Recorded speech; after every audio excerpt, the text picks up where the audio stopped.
Hello guys! Nandito kami sa aming rooftop garden. Mainit. Mag-harvest kami ngayon ulit ng aming talong at saka pichay. Ihalo namin sa kare-kare. Paborito ni Dunya Buding. Nag-request magluto ng kare-kare. Ayan, mag-harvest muna kami ng talong. Ayan guys, ang daming bunga na ng talong namin. Ayan. Sige, harvest mo na. Ayan. Ito alanganin pa siguro yan. Ito lang o yung malaki. Ito ka lang. Eko. Oh.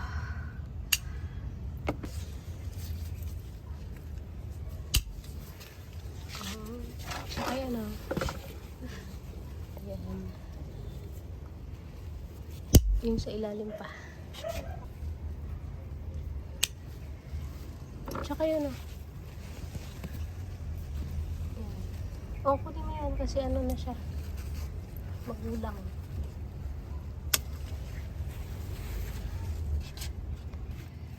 Tsaka yun, isa. Yan.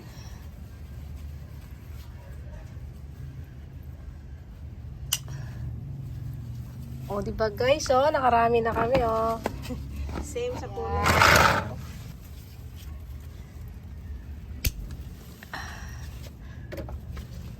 Ito pa.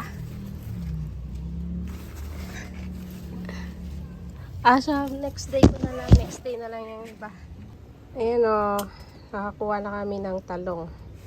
Ito yung pichay na i-harvest namin. Ayan guys o. Okay. Lahat ba? Oo, papunuan mo. Yan. Sabi ni mama nga, mag-ano daw na, magpait. Oo, pag sobra. Kaya nga tayo kailangan i-harvest mo na lahat. Eh,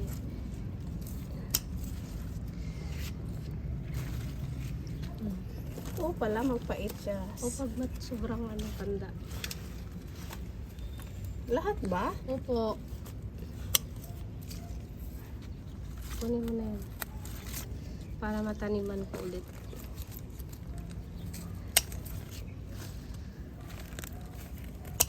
Pero ito maliit eh. Diba mo na lang. Ayan na guys. Ayan. Yung ano? From garden to the table. Ayan. O yung alugbat. Yan yung aking ubi oh. Nagtanim ako ng ubi dito sa rooftop. I-try ko kung lumaki din siya. Yung alugbati. Ayan, next day may harvest na naman tayo. Oo. Diba? Yung aking mani. Yan. Yung aking mais, oh. Hindi pantay. Napabayaan ko kasi hindi ako ngayon nakapaglagay ng ano, fertilizer. Yan, payat. Hindi siya mataba.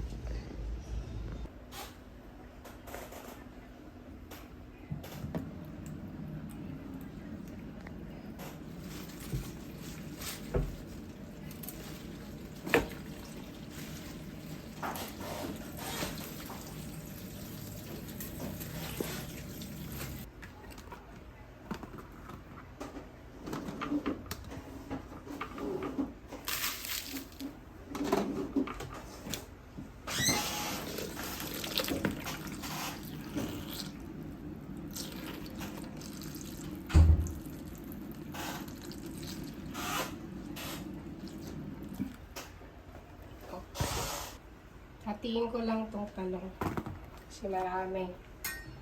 Kaya ipanghalo natin sa ating kare-kare.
Kayo. Kain na siya ng request niyang kare-kare. Kare-kare. Wala nang wala nang bago kay maalat. Ubuhin tayo. Ano naman? Anong problema dyan? May mo? Mainit lang kala ko. Hindi masarap kaya nakasimangot. Mainit eh. Kain tayo. Ito yung ating talong at saka pichay. From the garden to the table. Kain na tayo.